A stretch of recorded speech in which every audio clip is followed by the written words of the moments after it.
Bismillah, elhamdülillah. Salatu vesselamu ala Rasulillah. Ahiret derslerin devam etemiz. Hem biz sizin bilen kişilerinin kıyametteki halleri diyen temaga kirdik. Kafirlerden başlagan idik. Günahlı Müslümanlarga jettik. Şulay bit. Men indi aşıgıpmı? Sizin karşınızda kavuşapmı? Kafirlerinin halleri degenden şaktay, gibretli bir mesele kalan. Biz bitinde ettik. Dostlar uzara düşmanga aylanıp biteler dedik. Şulay bit. Çünkü kim gayipli? Hazır bitinde ol kişi cehennemge kire, mengilikke. Kafir kire mengilikke. Şuna göre alar tutunalar bir-birsini gayiplerge. Менә мин аңа ярдым, менә мин аны тыңладым, нигә мин аны тыңладым микән? Ул гаепле, кемдер дустын каргый башлый, кемдер туганын, кемдер начальнигын каргый башлый, кемдер үзенең устазын каргый башлый, кемдер әтиянисен. Чөнки әтиянисе шулай тәрбияләгән, шулай бит. Хәтта дуга кылалар дидек, нәрсә дип? Безгә булган газапны аларга 2 мәртәбә арттырып бирсәң дип. Шулай бит. Hatta үзүзләрен күрә алмаслык хәлгә киләчәкләр дидек, чөнки гаепле. Менә монда бер бәхәс булачак кеше үзенең әгъзалары белән. Мин аны әйтмәдем сезгә. Ни өчен? Чөнки кешенең кулы аны сатачак. Кул телгә килә. Һәм кул нәрсә эшләп йөргән? Ул сөйләй, аны сатачак. Аяклар телгә киләчәк. Һәм аяклар кая йөргән? Нәрсәләр калган, ул аны сөйләячәк, аны сатачак. Хәтта кешенең тиресе, кожасы, джулудухум дип килә инде, ул да аны нишләячәк, аның үзенең хуҗасына каршы булачак. Шуңа күрә кеше башка кешеләр белән түгел, хәтта үзенең тәне белән, үз әгъзалары белән нәрсә бәхәскә, талашка керәчәк, дошманга әйләнәчәк. Моңа дәлил буларак китерергә була берничә аят. Шуларның берсе Фуссилат сүрәсе 19-21. Мин инде бераз гына алга кайттым инде яңадан.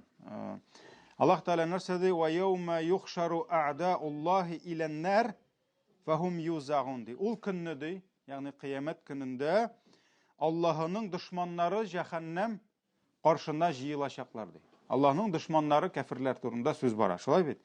Һәм аларны шунда тоткарлаячаклар ди. Утка килеп җиткәч, ут каршында тоткарлаячаклар ди. Хәтта иза ма җауха, һәм алар ди шушы җәһәннәм утына килеп җиткәндә ди, шаһида алейһим сам'ухум. Аларның кулаклары ди аларга каршы шаһадат бирә башлаячак ди. Их слух начнет свидетельствовать против них ди. Чөнки кулак белән нәрсәләр тыңлап йөргән бит инде ул. Кулак аңа каршы аны сата башлаячак. Ва абсарухум. Аларның күзләре ди нәрсә? Аларга каршы шаһадат бирә башлаячак ди. Их зрение начнет свидетельствовать против них ди. Шуңа күрә кешенең күзе кычкырачак үзе. Кая нәрсә карап йөргән? Кая гаурат караган? Кая башка нәрсә? Кая нинди харам тыңлаган? Мәсәлән, гайбәт тыңлап йөргән. Тагын башка тыңлау харам булган нәрсәләрне тыңлаган. Ва джулудухум бима кану ягмалун. Һәм аларның хәтта тиреләре ди кылган эшләрендә шаһадат бирәчәк ди. Кешенең үзенә каршы сөйли башлаячак үз тәне. Ва қалу ли джулудихим лима шахидтум галейна. Шул вакыт кеше нәрсә? Моны бит инде бөтенесе сата. Әле аерым бәхәс булачак шайтан белән. Чөнки ул нәрсә дип әйтәчәк? Я Раббым, мин бит аңа алдандым дип әйтәчәк. Ул гаепле, мин түгел диячәк. Шайтан нәрсә диячәк? Шайтан мин шаррил васвасил ханнас. Ханнас ул кашучы. Ул китүче. Шуңа күрә нәрсә? Ул васваса кылды. Һәм ул әйтәчәк, минем гаебем юк, мин аны чакырдым буна, ул килде. Шулай бит инде. Шайтан белән дә. Ләкин иң гаҗабы, иң сәйре нәрсә? Кешенең тәне бергә дус булып ничә ел яшәгән әгъзалары кафирның аңа каршы сөйләү менә бу инде шулай ук нәрсә аңа бик зур авырлык китерәчәк. Чөнки үз тәне үзен сатачак. Шуңа күрә Аллаһ Тәгалә нәрсә ди? Вaqalu li juludihim, шул вакыт алар үзләренең тәннәренә әйтерләр ди. Лима шахидтум алейна, нигә сез безгә каршы сөйлисез ди. Нигә минем үземә, хуҗаңа каршы ник сөйлисең? Ник сатасың син мине? Чөнки алар бит бергә булган, алар күргән, ишеткән бөтен нәрсәне, шулай бит. Шуннан соң алар әйтәчәкләр: "Қалу антақаналлаху аллази антаqa кулли шайин ва хува халақакум аввала марратин ва илейхи турҗагун." Алар әйтәчәкләр: Аллаһ ди безне сөйләргә мәҗбүр итә ди. Аллаһ сөйләтә безне ди. Аллаһ безне сөйләтә ди, һәм ул һәр нәрсәне сөйләтүче ди. Һәр нәрсәне сөйләтүче ди. Дөньяда сөйләмәгән кул, дип әйтәләр бит, аның теле булса нәрсәләр генә сөйләмәсен микән диләр бит. Менә үз күргәннәрен аягың да сөйләячәк, кулың да сөйләячәк, борның да сөйләячәк, Алла сакласын, күзең дә сөйләячәк. Шуңа күрә Аллаһ Тәгалә менә Фуссилат сүрәсенең 19-21 аятларында килә бу ая. Шуңа күрә менә Аллаһ Субханаху ва Тәгаләнең инде бу кудрәте. Хәтта кеше үз тәне белән бәхәскә керәчәк. Нигә син миңа каршы сөйлисең дип. Кайтабыз яңадан, мен просто калган тема ашыгып. Шуңа гына. Кайтабыз мөселманнарга. Ләкин гынахлы мөселманнар дидек. Шулай бит. Һәм әйттек, әлбәттә мөселман хәтта гынахлы булса да, аның халаты кафирдан нәрсә үзгәчә булачак. Әлбәттә мөселманның мөселман булган өчен аның хәле башка булачак. Әмма ләкин бар шундый гынахлар, ул гынахлар сәбәпле кеше, урысча әйткәндә, именно кыямәт көнендә әле газап күрәчәк. Монда сүз бармый кабер турында, анда аерым сөйләштек, кабердә нинди газап. Шулай бит инде җәһәннәм ансы башка. Әле ул китапка кермәдек, без әле бу кичкенә китап, 600 битлек. Бу әле кыямәт көне генә. Шуңа күрә ансы башка исән-имин булсак, киләсе елга башны тыгып алгаларбыз инде, исән булсак җәһәннәмгә һәм җәннәткә иншалла. Шуңа күрә монда кыямәттә аерым килә газап, менә шушы аерым гынахларга мөселманнар. Һәм иң беренче башладык закаттан. Шулаймы? Яшырып калдырган акчалары, алтын һәм көмешләре утта кыздырылачак та, аның тәненә басылачак дидек. Шулай ук хайваннардан түләмәсә, ул хайваннар аңа ябырылачак дидек. Шулай бит хадисләрне без синең белән үттек. Шулай ук гыйлем яшерүчеләр турында әйттек. Аларга Аллаһ Тәгалә гыйлем бирде, хак гыйлемне, әмма ләкин алар ул гыйлемне яшерделәр. Дөньяви мәслихат өчен, ниндидер дөньяви файда өчен, дөньяның бетәр малына белгәннәрен сөйләмәделәр. Шулай бит, алыштырып. Тәкәббер кешеләр нинди була дидек әле? Тәкәббер мөселманнар нинди була? Кыямәт көнендә кырмыска хәтле булачак. Ләкин үз сүрәтендә шундый ук кеше, шундый ук хатын-кыз ират, үз сүрәтендә, әмма ләкин кырмыска кадәр булачак, һәм кешеләр аларны басып, таптап, күрмичә дә йөриячәкләр. Бу аларга нәрсә? Шундый газап, шундый хурлык булачак дип әйттек. Аннары соң аерым бар гынахлар, без шунда тукталдык. Бар шундый гынахлар, ул гынахларны кылучылар белән Аллаһ кыямәт көнендә сөйләшмәс, аларны гынахларыннан пакламас дидек. Шулай бит? Аларны гынахларыннан пакламас дидек. Һәм менә шунда иң беренче гыйлем яшерүен әйттек. Кем гыйлемен яшерә, аларның хәтта авызлыклап куйырлар диде, уттан булган нәрсә, бау белән, аркан белән аларны авызлыклап куйырлар дип әйттек. Һәм кирип киттек инде башка гынахларны саный башладык. Шулай бит? 3 кеше белән Аллаһ Тәгалә сөйләшмәс дидек. Кыямәт көнендә аларга карамас, аларны мактамас һәм аларга зур газап булыр ди. Бу ди шүлдә булган кеше ди, аның артык суы бар иде. Ләкин ул үтеп баручы сусыз калган мусафирга нәрсә? Бирмәде. Шулай бит? Бар иде аның суы, җитәрлек иде, әмма бирмәде. Берсе шул булыр дидек, шулай бит. Икенчесе товарын ялган ант белән сатучы. Валлаһи бу әйбәт, валлаһи бу фәлән сум тора. Булай гына тормый дип инде. Шулай. Һәм өченчесе әмиргә, җитәкчегә бәягать бирә, дөньяви нәрсә? Дөньяви файда өчен генә. Пока әмир җитәкче тегеңә файда китерә, ул верный из верных, тугрыдан тугры. Әгәр дә ул әмирдән файда булмаса, нишләй? Аны хыянат итә дидек. Шулай бит, хыянат итә дидек. Һәм менә шунда без тукталдык. Әйдәгез шул теманы дәвам итәбез. Шулай ук алдагы хадистә бу имам Муслим, имам Ан-Насаи риваятларында килә. Абу Хурайра радиллаһу анху тапшыра, Пәйгамбер саллаллаһу алейһи ва саллям саный хәзер. Кемнәр белән Аллаһ кыямәттә сөйләшмәячәк, аларга карамый, аларны гынахларыннан пакламый һәм аларга зур газап. Пәйгамбер саллаллаһу алейһи ва саллям әйтте, Абу Хурайра тапшырган хадистә, кыямәт көнендә Аллаһ Тәгалә 3 кеше белән сөйләшмәстә ди. 3 кеше белән сөйләшмәстә ди. Аларны мактамас, пакламас ди, аларга карамаста ди, һәм аларга каты газап әзерләнгән ди. Нинди булар? Беренчесе, зиначы карт. Мен язып куйгыз әле. Зиначы карт. Беренчесе азгын карт булайын, димме? Икенчесе ялган җитәкче, ялганчы җитәкче. Ялганчы җитәкче. Бу бик хикмәтле хадис. Монда безнең шаригатыбызның хикмәте, Аллаһның гаделлеген күрсәтә торган хадис бу. Һәм өченчесе тәкәббер фақир. Тәкәббер фақир. Менә 3 кеше. Зиначы карт, ялганчы кем? Җитәкче, именно ялганчы җитәкче. Өченчесе тәкәббер кем? Бай? Юк, фақир. Менә шушы 3 кеше. Муслим, Ан-Насаи риваятларында килә, сахих хадис. Менә сорау. Монда 3 гынах турында сүз бара. Шулаймы? Беренчесе нинди гынах? Зина кылу, икенчесе ялган, өченчесе тәкәбберлек. Ләкин ни өчен Пәйгамбәрбез саллаллаһу алейһи ва саллям гынахларны гына әйтмәде, бу гынахларны кылучы кешеләрне әйтте. Карагыз, монда 3 гынах. Зина, ялган, тәкәбберлек. 3 гынахны эшләүче 3 кеше. Берсе карт, карчыкта керә моңа. Так что картлар гына түгел, Алла сакласын, карт. Икенчесе җитәкче керә, өченчесе фақир керә. Хәерче, шулаймы?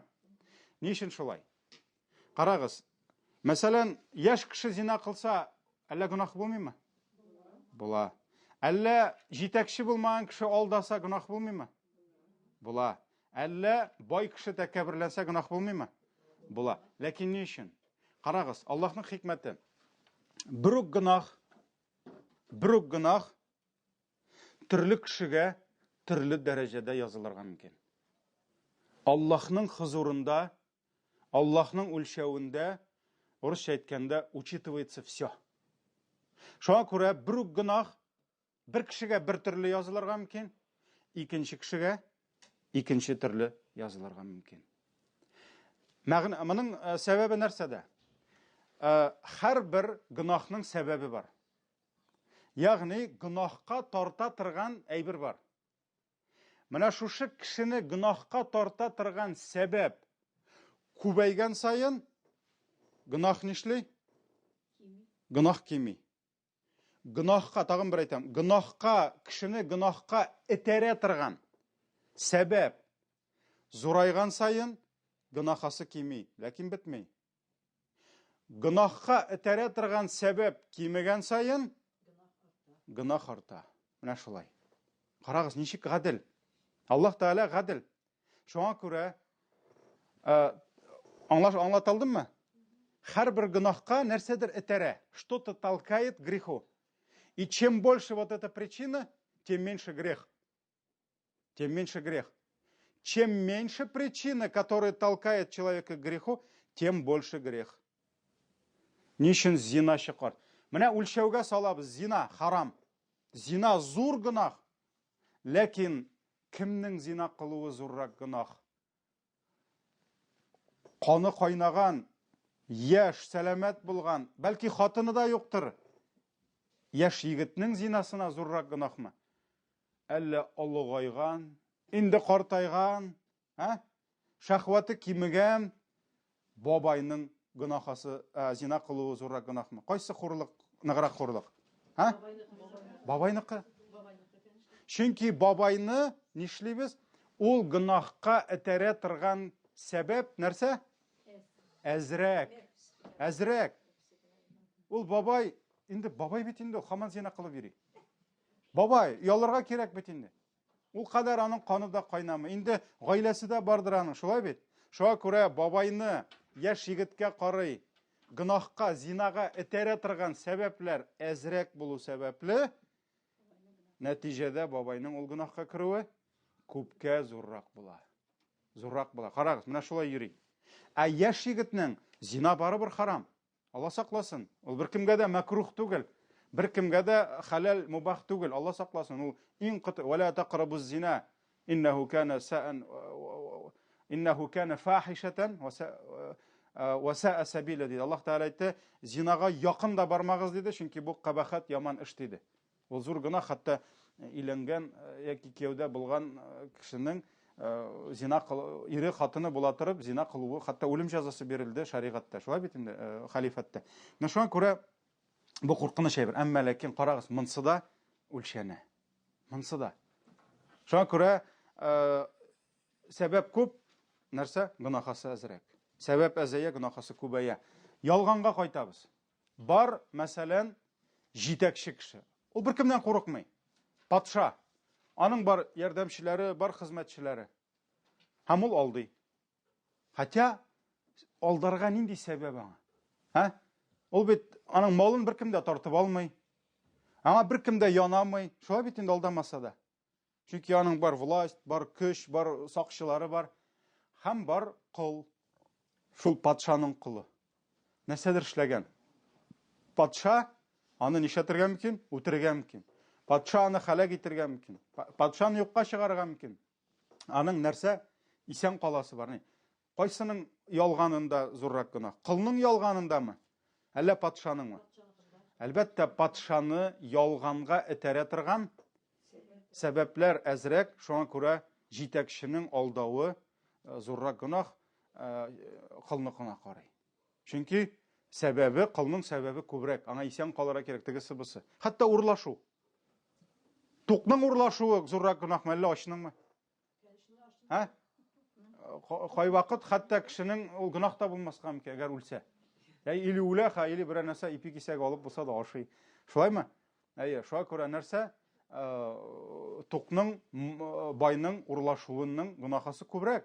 Чөнки аңа нәрсә? Сәбәп әзрәк. Һәм нәкъ шулай тәкәбберлек. Тәкәбберлек зур гынах. Харам. Хәерчегә дә, байга да. Әмма ләкин кемнең тәкәбберлегендә зуррак гынах? Дәрәҗәле бай кешенең тәкәбберлегендә зуррак гынахмы? Әллә хәерченеңме? Нигә хәерченең тәкәбберлегендә зуррак гынах?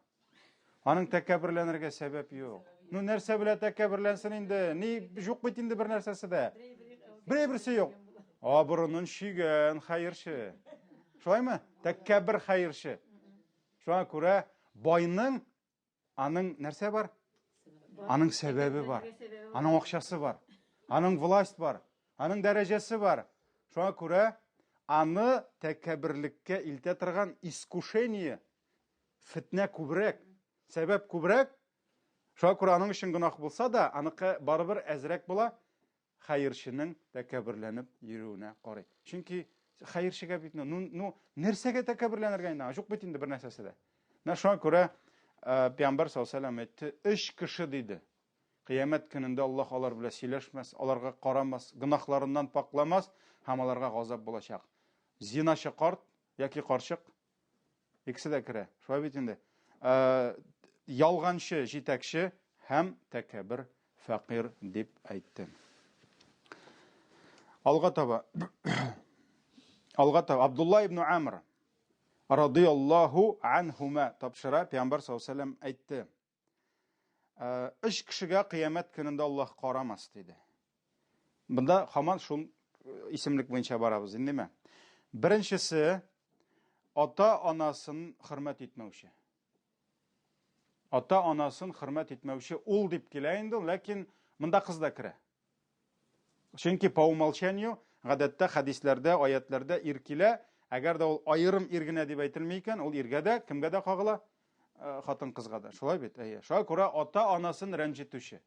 Беләбез, шаригатьтә иң зур гөнаһларның берсе булып тора, сине тудырып, үстергән, кеше иткән әтиеңне, әниеңне кимсетү, рәнҗетү, аларның хакларын таптау, бу иң зур гөнаһларның берсе булып тора. Шулай бит? Шуңа күрә беренчесе әти хукукул валидейн, әти-әнине рәнҗетү. Икенчесе ирләргә охшарга тырышкан хатын-кыз. Ирләргә охшарга тырышкан хатын-кыз. Ирләр кебек киенә, ирләр кебек үз-үзен тота, ирләр кебек сөйләшә. Ни өчен шулай? Пәйгамбәр саллаллаһу алейһи ва саллям ләгънәт кылды. Икенче бер хадистә ләгънәт кылды. Ирләргә охшарга тырышкан хатыннарны һәм хатыннарга охшарга тырышкан ирләрне. Ни өчен шулай? Чөнки ират, әгәр Аллаһ аны ират итеп яраткан икән, ул хатын-кыз булып җиргә тиеш түгел. Ул ират кебек булырга тиеш. Әгәр дә Аллаһ сине хатын-кыз итеп яраткан икән, синең ират булып йөрүеңдә файда да, мәгънә дә, дәрәҗә дә юк. Аллаһ сиңа хатын-кызлык биргән икән, син хатын-кыз булып калуыңда нәрсә? Шуның белән син матур, шуның белән син хәерле. Шуңа күрә Пәйгамбәрбез саллаллаһу алейһи ва саллям хәтта ләгънәт кылды. Аллаһның ләгънәте була диде.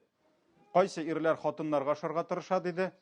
Шуңа күрә ират хатын-кыз кебек бизәнергә тиеш түгел. Ират хатын-кыз кебек киенергә тиеш түгел. Хатын-кыз кебек сөйләшергә тиеш түгел. Хәтта хатын-кызны куярга тиеш түгел. Мәсәлән, хатын-кыз кебек киенеп анда йөри. Мәсәлән, кемдер спектакльдә нидә уйнарга мөмкин? Юк.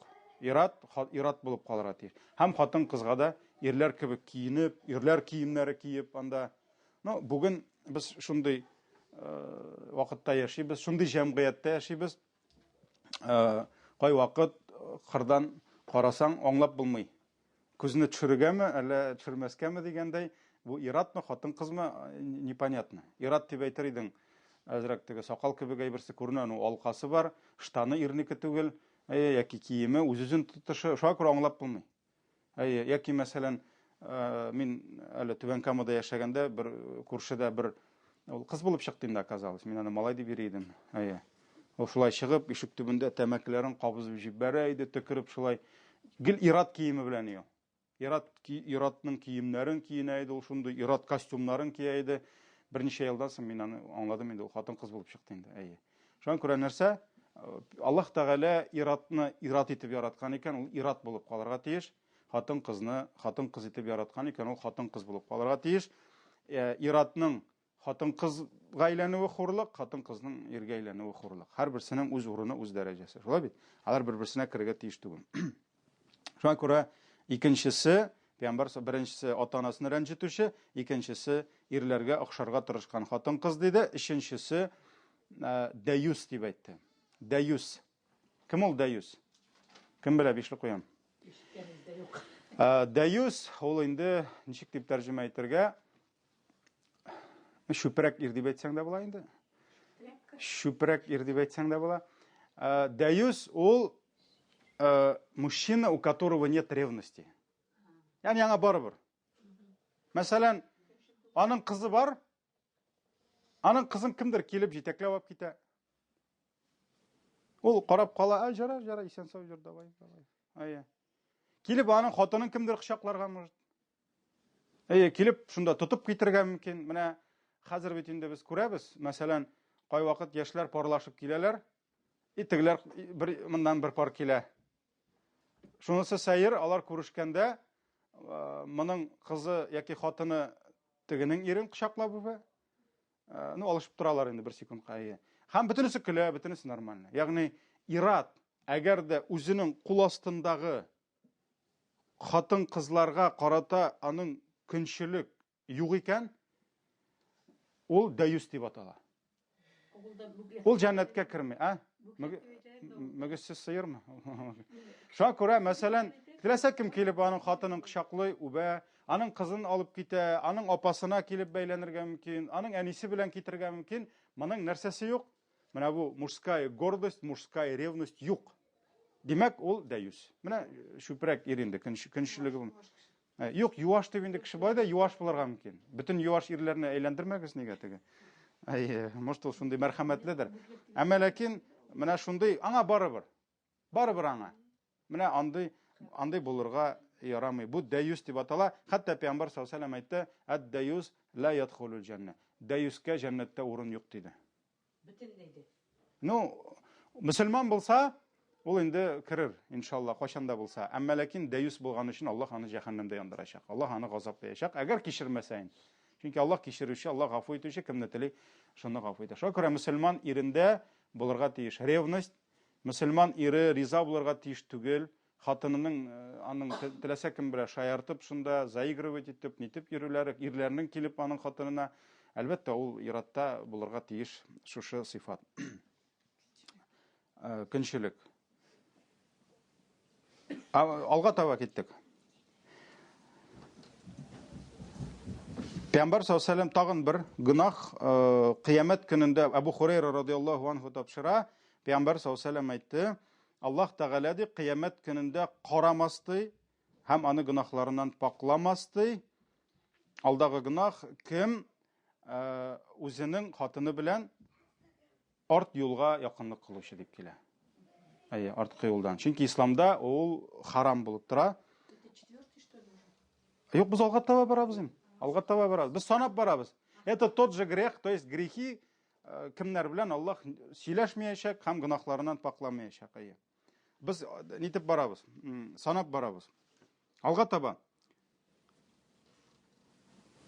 Абу Хурайра радиллаһу анһу тапшыра, Пәйгамбәр саллаллаһу алейһи ва сәлләм әйтте: Аллаһ кыямәт көнендә карамас шуңа ди, кем тәкәбберлек белән үзенең киемен үстерәрди, Аннарысын килә хадистә Ибн Гумардан килә, шалмасының бавын үстерәрди, күлмәгенең бавын үстерәрди, һәм тәкәбберлек белән ди. Чөнки гарәпләрдә, хәзер ул хадис тагын бар, гарәпләрдә шундый ни булды, тәкәбберлек галәмәте булды, итәкне сүрәп йөрү, шалбарны сүрәп йөрү һәм шалманың кырын сүрәп йөрү, бавын сүрәп йөрү булды. Ну менә элек патшалар булган бит инде теге нитеп йөргәннәр нәрсәле? Арттан аларның итәкләрен сүрәп йөргәннәр инде. Бу күбрәк ирләргә кагыла. Бездә бит киресенчә инде ирләрнеке сүрәлеп йөри, хатыннарныкы кыскарып йөри. Шулай бит? Ул киресенчә бара тиеш. Алга таба без ул хадисләрдән туктадык. Муллыкта йөзүче байлар инде. Артыклыкта, муллыкта, менә шундый кирәкмәгән исрафта йөзүче байлар алга таба. Пәйгамбәрбез саллаллаһу алейһи ва сәлләм әйтте: Пәйгамбәрбез вакытында бер кеше бик каты ашап, бик күп ашап, кикереп җибәрә. Һәм Пәйгамбәр саллаллаһу алейһи ва сәлләм әйтә: Безне ди бу кикерүеңнән буламы инде? Бу кикерүеңнән безне азат итте. Ягъни безнең янда кикереп утырмады. Чөнки бу дөньяда иң тук булган кеше ди, кыямәттә иң узагы ачтырыр ди. Иң ачы шул булыр ди. Кем бу дөньяда иң тугы булса ди, кыямәттә ул иң ачы булыр ди. Бу Имам Тирмизи, Ибн Маҗа, Хаким риваятларында килә. Монда сүз бара инде нәрсә? Исрафчылык турында. Монда сүз бара шиктән тыш нәрсә турында? Шиктән тыш муллык. Роскош турында сүз бара. Монда уже ул кирәгеннән тыш байлыкка чумган, кирәгеннән тыш исрафка чумган. Һәм алар шушы исрафка чуму сәбәпле, шушы артык муллыкка чуму сәбәпле инде гынахка керәләр һәм Аллаһ Тәгалә кыямәт көнендә аларны шуның өчен газаплаячак. Абу Зар радиллаһу анһу тапшыра, бу Бухари, Муслимда килә. Пәйгамбәр саллаллаһу алейһи ва сәлләм әйтте: Дөрестлектә бу дөньяда иң бай булган кешеләр ди, кыямәттә иң хәерче булырлар ди. Ләкин кемнәрдән башка? кемнәр Аллаһ биргән байлыкны уңга, сулга бирә, алга һәм артка бирә белделәр ди, һәм изгелеккә тота белделәр ди. Шуңа күрә бу хадис бай булуны тыймый. Монда сүз бара, нәрсә? Артыклыкка керү. Артыклык. Артыгыннан тыш дөньяны куллану. Артыгыннан тыш дөньяда исрафчылык итү. Шуңа күрә Пәйгамбәр саллаллаһу алейһи ва нәрсә диде? Кемнәрдән башка, кемнәр Аллаһ биргәнне бирә белделәр ди. Шуңа күрә Аллаһ сиңа биргән икән, закатын түлә. Аллаһ сиңа биргән икән, нәрсә? Мохтаҗларга бир. Ул Аллаһ биргәнне нәрсә? Изгелек юлында куллан. Чөнки акча ул нәрсә?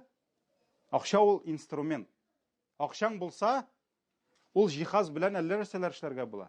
Акчаң булса, мәсәлән, акчаң булмаса тоже күп эшләп булмый. Шулаймы? Мәсәлән, әти-әниеңне хаҗга җибәрәсең килә, акчаң юк. Нишлисең? Үзең бара алмыйсың. Акчаң булса, үзең дә бара аласың, әтиеңне дә, әниеңне дә җибәрә аласың. Шулай бит инде хаҗга. Хәерлеме? Хәерле. Мәсәлән, акчаң бар икән, кайдыр мәдрәсә төзи аласың. Каядыр мәктәп төзи аласың. Каядыр авыру балага ярдәм итә аласың. Яхшымы? Яхшы. Әмма ләкин, әгәр дә Аллаһ сиңа мал, мөлкәт, байлык, ризык биреп тә син артыклыкка чумсаң, артыклык, роскош, артык роскошка чумсаң, кыямәт көнендә иң ачы, иң фақиры син буласың. Син буласың. Шуңа күрә Пәйгамбәрбез саллаллаһу алейһи ва саллям хәйрче булыгыз димәде, әмма исрафлыктан курыкты һәм исрафлыктан саклады безне. Шулай бит. Һәм Аллаһ Тәгалә биргән икән, бирегә өйрәтте безне дигән. Бирегә өйрәтте. Шуңа күрә бу беренчедән, икенчедән байлык килгән сайын, ул байлык өчен кыямәт көндә нишләргә туры киләчәк? Җавап бирергә туры киләчәк. Һәм шуңа күрә кемнеңдер байлыгы күбрәк булган сайын, кыямәттә җавабы да күбрәк була. Кемнекедер әзрәк булган сайын, җавабы да әзрәк була. Шуңа күрә бер остаздан шулай сорыйлар бит. Нишәп менә Аллаһ Тәгалә кемгәдер күп итеп бирә ди, кемгәдер әз бирә ди, ул аны яратмый дигәч, ул бит нитә бит, бер сөйлиләр бит инде, ни? Алып керә китаплар. Аның бер стопка китап калын була, шундый кыйбатлы, яхшы китаплар, икенчеләре бик кичкенә китаплар була. Шуннан ул шәкертләренә тарата, кемгәдер калын, зур китапны бирә. Ул сөенә инде, о, кара, мин остаз ярата икән ди. Кемгәдер теге хәерче, нәзик китапларны биреп чыга. Шуннан тегеләр инде кимсенәләр, кара, мин остаз яратмады бугай ди. Шуннан соң әйтә, мин сезгә 2 көн вакыт бирәм ди, һәрберегез үз китабын укып чыгып, миңа 2 көннән имтихан бирә ди. Шундук кәефләр нишлей? Үзгәрә настроениеләр. Яңа гына мине ярата дип утырган, карале ди. Мине яратмый икән бит бу ди. Шәкерт, калын китап алган. Шулай бит инде. Ничә бит икәнен карый да, теге әзлесе әйтә, карале ди, мине ярата икән бит остаз ди. Шуңа күрә кемгә нәрсә хәерле, без аны каян беләчәкбез? Әле тегендә беләчәкбез. Шулай бит. Шуңа күрә кемгә Аллаһ Тәгалә күп итеп биргән, аның җавабы да күбрәк булачак. Кемгә әзрәк биргән, аның җавабы да әзрәк булачак. Шуңа күрә монда Абу Хурайраның бик кызык сүзе бар. Абу Хурайра ахыры ялгышмасам, ул бик кызык сүз әйткән. Абу Хурайра ул бит инде менә иң күп хадислар шуннан. Шулай бит. Абу Хурайра радиллаһу анһу аның малы булмаган. Ул хәерче булган. Ягъни хәерче дигән сүз, хәер сорап йөрүче дигән сүз түгел. Әмма аның инде ул мохтаҗлыкта булган күбрәк, чөнки ул инде Пәйгамбәрбез белән булган, ни булган, Аллаһ аңа менә байлык биргән. Иң күп хадисларны без Абу Хурайра аша кабул иткәнбез. Шулай бит инде. Һәм Абу Хурайра шундый, Абу Хурайра дип истә калган, мен Абу Дарда булмаса. Ул әйткән, менә дигән байлар бик затлы йортларда яшиләр дигән. Зиннәтле сарайларда, дворецларда яшиләр дигән, ләкин бездә урамда яшәмибез дигән. Байлар бик кыйммәтле киемнәр кияләр дигән. Әмма бездә ялаңгыч йөрмибез дигән. Тоже нәрсәләр киябез бит инде. Байлар, алар бик затлы ризыклар ашыйлар дигән. Бездә ач йөрмибез дигән. Байлар затлы атларда йөриләрме, шулай әйткән инде, әмма бездә җәяү түгел дигән. Ләкин безнең белән аларның аермасы нәрсәдә ди? Аларның ди алар тиешен алалар да а калганына карап сокланалар деген. Менә мәсәлән, син бит инде барыбер табыныңны синең ашказаныңа күпме сыя, шуның хәтлек кенә ашыйсың бит инде. Шулай бит? Теге байның бит инде аның өстәлендә тулган, ул үзенә кирәген аша дагын, а калганын нишли ул? Шуңа карап куана. Шулаймы? Ул үзенә кирәк киемне кия, 3 кат костюм киеп булмый бит инде. Бары берәү генә киясың. Шулаймы? А калган теге 20 костюмына карап нишли? Куана. Шулай бит инде. Хәерченең дә бар киеме. Берәү. Бай да берне кия, икесе дә берне кия, ләкин байның аермасы нәрсәдә? Аның артык мал бар, ул шуңа карап куана. Мәсәлән, өеңдә 10 карават булса да, ничә караватта йоклыйсың? Бары берәү. Ләкин синең тагын 9 караватың бар. Шулаймы? Синең 10 машинаң булса да, син бары берсенә генә утыра аласың бер юлы. Шулаймы? Ләкин син беләсең, кара синең тагын 9 нәрсә? Машинаң бар. Менә шуңа күрә Абу Хурайра нәрсәдә? Аерма нәрсәдә? Алар да кирәген алалар да, калганына карап нәрсә? Сокланалар ди. Шуңа күрә без теләсәк ди, без дә барабыз да аларның шул артык малларына карап сокланабыз ди. Теләсәк ди, без дә барып карый алабыз ди, ләкин аерма нәрсәдә ди? Шушы артык мал өчен кыямәт көнендә алар җавап бирәчәк, ә без юк ди. Без юк ди. Шуңа күрә аларның да эленеп тора. Алар аңа карыйлар. Без дә барып карый алабыз бит инде. Шулай бит? О, кара эленеп тора бит дип. Мәсәлән, аның да тагын әллә ничә домы бар. Без дә барып карый алабыз инде аны. Но без җавап бирмибез, алар җавап бирәләр ди. Менә шуңа күрә алга таба килешүне бозу, вәгъдәләрне бозу. Безнең азрак вакыт бар әле. Вәгъдә иман, килешүне бозу мөселманның сыйфаты түгел. Шулай бит? Шуңа күрә динебез ислам, Аллаһ Тәгалә Коръәни Кәримдә әуфу диде. Әуфу саклагыз диде. Килешүләрегезне диде. Шуңа күрә мөселман кешесе кем беләндер килешкән икән, ул кешеннән килгәнчә ул килешүне нәрсә? Үтәргә тиеш, сакларга тиеш. Вәгъдә биргән икән, үтәргә тиеш. Абдулла ибн Умар радиллаһу анһума тапшыра Пәйгамбәр саллаллаһу алейһи ва сәллям әйтте. Кыямәт көнендә Аллаһ әүвәлгеләрне һәм ахыргыларны җыйганнан соң ди. Бу нәрсә дигән сүз? Әүвәлгеләр Адәмнән башлап кыямәткәчә яшәгән иң соңгы кешегә кадәр әүвәлгеләрне һәм ахыргыларны җыйганнан соң ди. Һәрбер түбән булган, һәрбер килешүне бозган кеше янында байрак күтәреләчәк ди. Һәм ул байракта язылачак ди. Бу фулан килешүләрне бозучы дип язылачак ди. Ягъни хурлык йөзеннән. Һәм бөтен кеше карап китәчәк. Кара, бу нинди флаг тоткан монда? Бу флаг тоткан нәрсә дип? Килешүне бозучы икән бу ди. Бу нәрсә килешүләрне бозып йөргән ди. Монда сүз бара инде, менә син мәсәлән кем беләндер килештең, вәгъдәләштең, әмма ул килешүне, вәгъдәне нишлисең? Бозасың. Андый ишраклар күп инде. Күп анда тормыштан китәргә була, кемгәдер нәрсәдер вәгъдә иттең, кемнедер нәрсәдер алдадың, шулай бит инде. Мәсәлән, син мәсәлән, белмим, мәсәлән син квартира сатасың. Квартира сатасың. Һәм сиңа бер кеше килде дә әйтә, "Миңа сатасыңмы квартираны?" "Сатам" ди. Булды, сөз сөйләштекме, мәсәлән, анда 5 миллионга. Все булды, 5 миллионга сатам, кул кысыштык, сөйләштек, бу китте акча алырга. Бу китте акча алырга. Все, хәзер мин сиңа акчаны алып киләм ди. Сиңа берәү килде дә әйтә, "Кара әле, миңа сат әле квартираны." "Юк, сатмыйм" ди, "Мин бит вәгъдә иттем" ди. Килә ул, менә акчасын бирә ди. Все, клиент китте. Бер мәлне теге юк та юк. Бер мәлне шалтыратасың, "Кайсың син, мин сине көтәм бит." "Мин башка квартира таптым, әйбәтрәген" ди. Тукта, без бит килештек. Без бит кул кысыштык. Мин бит ничә кешене бурып җибәрдем. Бу нишләде? Килешүне бозды. Яки киресенчә. Мәсәлән, мин машина сатам, машина күпме тора? "Ну, давай 500-га сөйләшәбез." Кул кысыштыкмы? Кул кысыштык. Все, бу шапты Сбербанкка акча алырга, снимать итәргә. Сиңа берәү килә дә әйтә, "Кара әле, әйдә миңа 500-10-га бир әле" ди. Син уйлап тордың, "Давай бирәм." Теге йөгереп килде, 500-ын күтәреп, машина юк, кая? Мин ди саттым аны. Әйбәтрәк бәягә. Ну бит без килештек. Кул кысышкач, ул әйбер аныкы. Шулай бит инде. Менә шуңа күрә андый килешүләр күп инде, Алла сакласын. Һәм кешенең менә шушы килешүләрдә ялганы никадәр зуррак булган сайын, аның байрагы да биегрәк була. Хәтта әйтәчәкләр, кара, без алай урламаган, алдамаган, монсы күбрәк алдаган дип. Кыямәт көнендә шундый хурлык байраклары күтәреләчәк, менә шушы ялганчы килешүләрен ялган белән бозучылар өстеннән инде, өстеннән. Шуңа күрә мөселман булырга тиеш ышанычлы. Килешү төзелгән, вагъда бирелгән икән, ул аны үтәргә тиеш.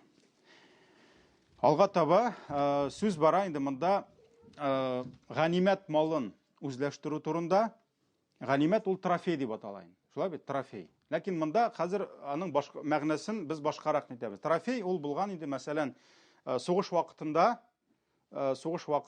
әгәр дә бер гаскәр җиңгән икән, икенчене, мәсәлән, мөселманнар җиңгәннәр икән, шулай бит инде, тегеләрнең маллары ул трофей булган. Шулай бит инде. Ләкин җиңелгәннең малы җиңүчегә трофей булган. Әмма ләкин ислам дине буенча трофей каядыр табылган икән, ул общий котелга кайтылырга тиеш булган. Һәм аннан соң әмир аны гаделлек белән бүлгән. Бер кемнең дә кеше күрмәгәндә качырып трофейны тыгырга тиеш булмаган. Менә бу зур гөнаһлардан тора. Һәм кыямәт көнендә моның нәрсә газабы булачак. Һәм менә моны галимнәр шулай ук нәрсә диләр? Син үзеңнең социаль положениең белән файдаланып нәрсәнедер үзләштерү. Шулай ук менә бу гөнаһка кертәләр аны. Һәм монда инде Пәйгамбәр саллаллаһу алейһи ва сәлләмнең хадисләре бар. Берсен укып чыгарга тырышам инде өлгерергә. Бер вакыт Пәйгамбәрбез саллаллаһу алейһи ва сәлләм Абу Хурайра тапшыра. Бер вакыт Пәйгамбәр саллаллаһу алейһи ва сәлләм утырган урыныннан тора һәм үзләштергән ганимәт малының үзләштерү турында сөйли башлый. Һәм бу бик зур гөнаһ дип әйтә, һәм шундый сүзләр әйтә. Кыямәт көнендә ди, берегез дә кычкырып елаучы дөясен муенына салып ди, килмәсен миңа, я Расулаллах, сакла мине дип ди. Килмәсен. Димәк, каядыр кемдер дөяне үзләштергән. Шулаймы?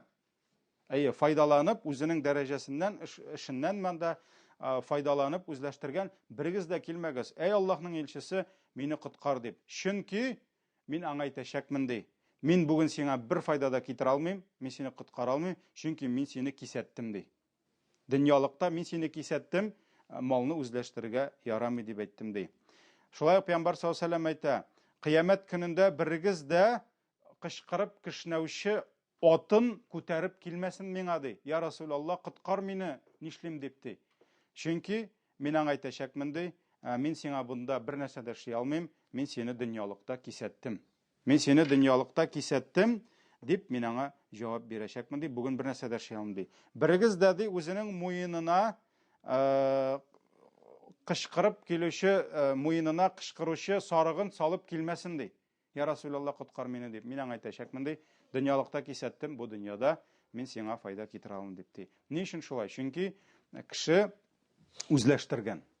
Кеше үзенең социаль положениесенә карапмы, дәрәҗәсенә карапмы, бәлки хөкүмәттә ниндидер урын тоткан һәм нишләгән? Шушы малны, менә шушы алган урыны дәрәҗәсе белән файдаланып, нишләгән? Бу малны үзләштергән. Һәм менә бу динебездә инде ул зур гөнаһ булып тора. Пәйгамбәр саллаллаһу алейһи ва сәлләм әйтә, мин сезне кисәттем ди, кыямәттә миңа берегез дә килмәгез ди. Бу Сахих Бухари һәм Муслим риваятларында килә. Менә шуңа күрә кеше ул файдаланырга тиеш түгел.